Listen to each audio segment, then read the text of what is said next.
একদম ঠিক হচ্ছে না ডার্লিং। আরে বাবা, বাচ্চা মানুষ বলে কি ওর কোনো প্রেস্টিজ নেই নাকি? তুমি সবার সামনে ওর নাক ধরে টানাটানি করছো। দেখেছিস, তোর দুঃখ একমাত্র তোর কাকুই বুঝতে পেরেছে। যেই নাক নিয়ে বলেছে উনি হয়ে গেল।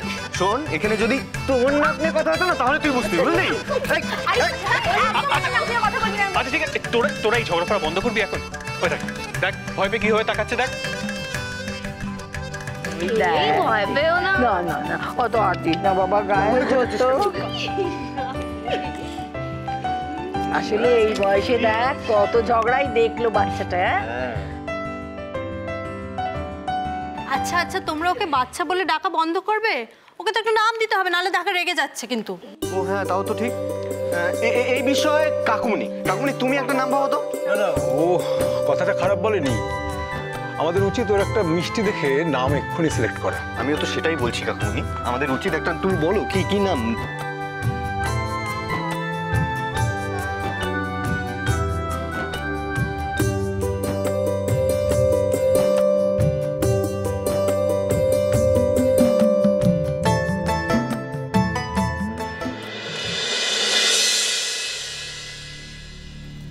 মা, কোথায় যাচ্ছ তুমি?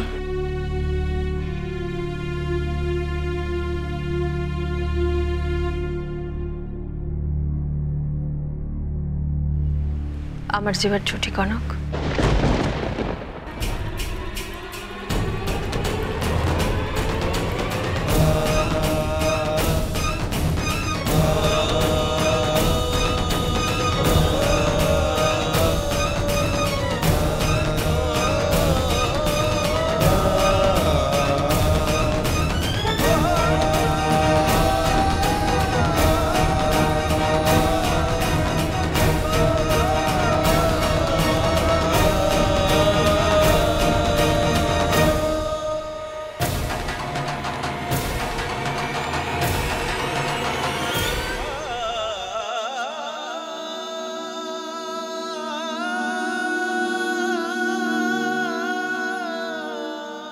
তুমি আমাকে ছেড়ে চলে যাবে মা?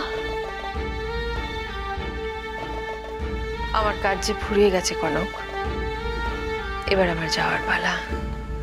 এসব কি বলছো তুমি ছোট মা? আজ যখন আমার কাছে সবাই ফিরে এসেছে, এখন তুমি বলছো তুমি চলে যাবে? আজ এই বাড়িতে আমরা সবাই যেভাবে তোমার কাছে বড় হয়েছি, তোমার কাছে মানুষ হয়েছি, আমি বাবা হিসেবে চাইবো না আমার ছেলেটা তোমার কাছে ঠিক সেভাবেই মানুষ হোক? আমাকে আর মায়ায় জড়িও না সাত্তকী। আমি যেভাবে তোমাকে মানুষ করেছি, যা শিক্ষা দিয়েছি, তুমি তোমার পরবর্তী প্রজন্মকে সেটাই শেখাবে। তবেই তো আমার মানুষ করার সার্থকতা। না হলে তো মনে হবে আমি ভুল শিখিয়েছি, শেখাতে পারিনি তোমাকে কিছু। তাই বলে তুমি তোমার অধিকার ছেড়ে চলে যাবে ছোট মা? অধিকার? কোন অধিকারের কথা বলছো তুমি সাত্তকী? এই বাড়ির সবকিছু থেকে তো আমি আমার সব অধিকার কবেই হারিয়ে ফেলেছি। আমি এসেছি শুধুমাত্র তোমাদের জন্য।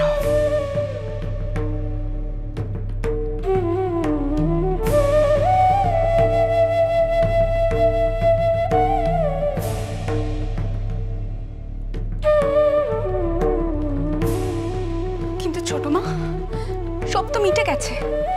আজ অনেক দিন পর চৌধুরী বাড়িতে আবার সুখ শান্তি ফিরে এসেছে। তাহলে ঠিক বলেছ অলি। চৌধুরী পরিবারের উপর থেকে এখন কালো ছায়া সরে গেছে, আর বিজনেসটা ওখানে একটা দাঁড় করানো গেছে। এখন আর তোমাদের নিয়ে আমার কোনো চিন্তা নেই। আর তাছাড়া যতদিন এই চৌধুরী বাড়িতে বউরানী আছে, ততদিন তোমাদের দিকে কেউ চোখ তুলে তাকাতে পারবে না।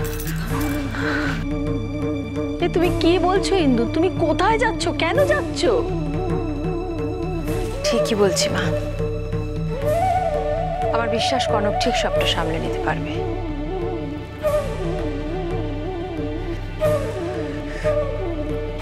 তাছাড়া ওর এবার এই চৌধুরী বাড়ির দায়িত্ব নেওয়া উচিত।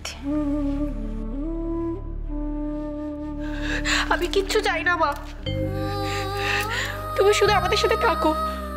আমি জানি মা, তুমি কত অভিমান নিয়ে চলে যেতে চাইছো।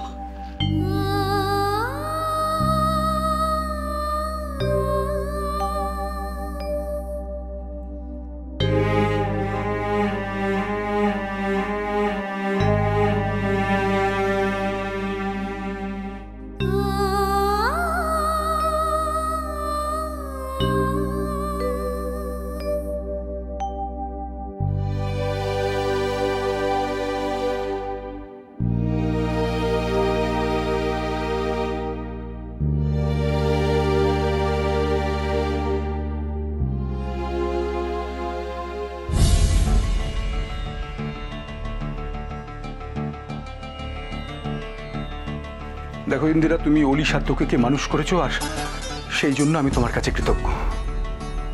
কিন্তু এখন তো তোমার সেই বাধ্যবাধকতা আর নেই। এখন তুমি মুক্ত। এখন তুমি ইচ্ছে করলে স্বাধীনভাবে তোমার জীবন আবার নতুন করে শুরু করতে পারো।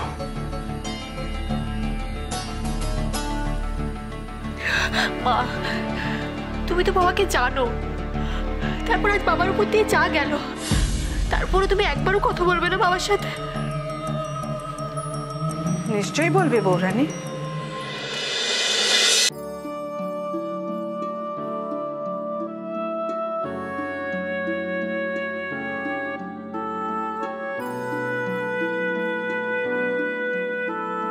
আজ কারোর মনের কথা অপূর্ণ থাকবে না বৌরানী। তোমার লড়াই বৃথা যাবে না। গুরুমা,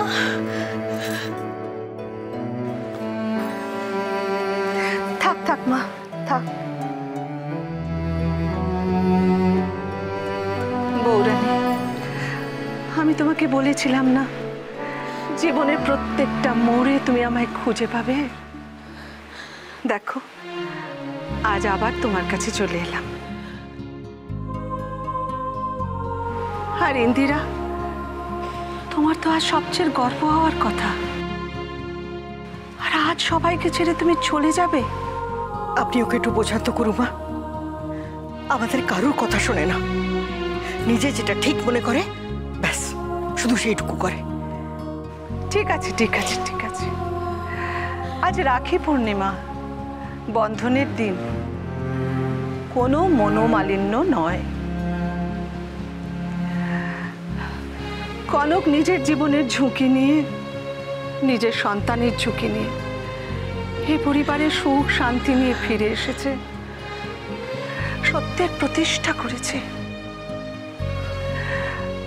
এই বাড়িতে সুখ শান্তি বিরাজ করুক।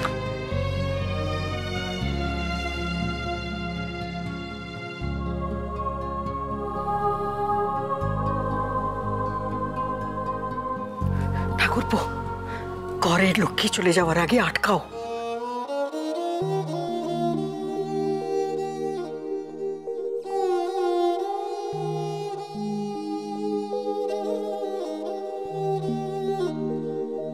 আমি তোমার কাছে ক্ষমা চাইছি ইন্দু। জানি যে ব্যবহার আমি তোমার সঙ্গে করেছি, তারপরে ক্ষমা পাওয়া তো দূরের কথা, তোমার সামনে দাঁড়িয়ে মাথা উঁচু করে কথা বলার অধিকারও আমি হারিয়েছি।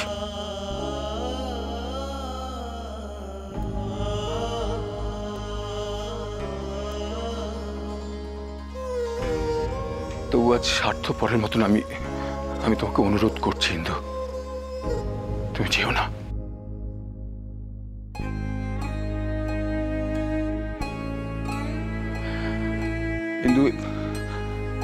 কিন্তু এই চৌধুরী ম্যানশন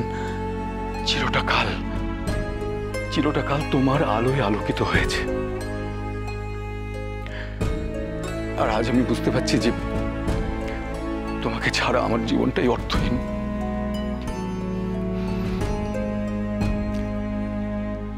আমাকে কি আর একটা সুযোগ দেয়া যায় না ইন্দু?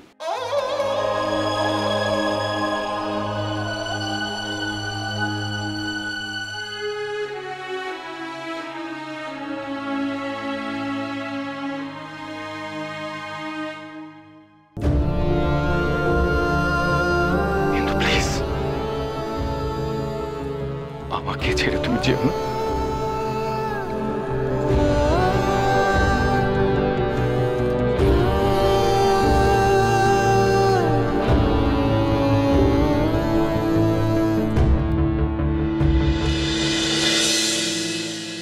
আজকের এই শুভ দিনে আমরা সবাই